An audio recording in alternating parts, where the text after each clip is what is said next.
Hi, welcome back to Curbside Consult. I'm Dr. Ken Rictor.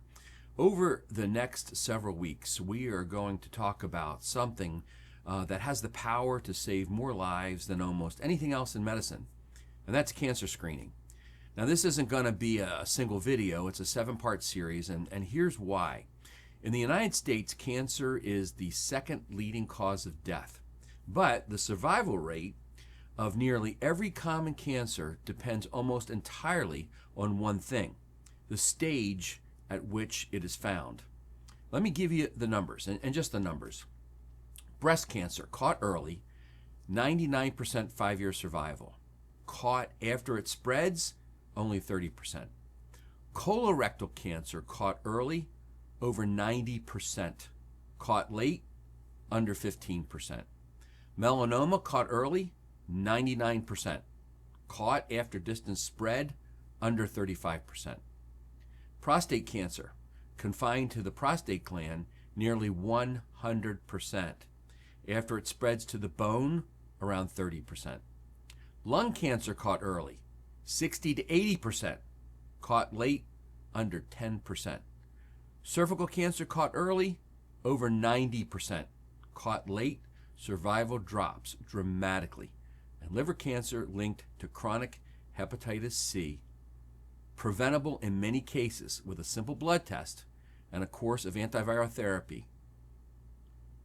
Read those numbers again in your head. The difference between cure and tragedy is often just the timing of the diagnosis. And that's what this series is all about. We're going to cover the 7 screenings that, in my opinion, as a family physician, every adult should understand. Episode 1, mammography for breast cancer. Episode 2, colonoscopy for colorectal cancer. Episode 3, Pap Smear and HPV testing for cervical cancer. Episode 4, PSA testing for prostate cancer. Episode 5 will be low-dose CT scanning for lung cancer in smokers and former smokers. And episode 6 will be skin examinations for melanoma. Finally, episode 7 will be hepatitis C screening, because liver cancer is largely preventable when we find and treat hepatitis C. Each video will be short, direct, no fluff. I'll tell you what the test is, who needs it, when to start, and why it matters. Here is something important that often gets lost. Screening is not just detection. In several of these cancers, screening is actually prevention. A colonoscopy, for instance, doesn't just find colon cancer, it removes polyps before they become cancer. A Pap smear doesn't just find cervical cancer, it catches abnormal cells before they ever turn malignant. Treating hepatitis C doesn't just slow liver disease, it can prevent liver cancer from ever developing. That is the power of screening. We are not just looking for disease, we're stopping it before it starts. Now, I want to address something I hear in my office every week. People tell me, I feel fine. I don't need a test. And that's exactly the point. Cancer in its earliest, most curable stage almost never causes symptoms.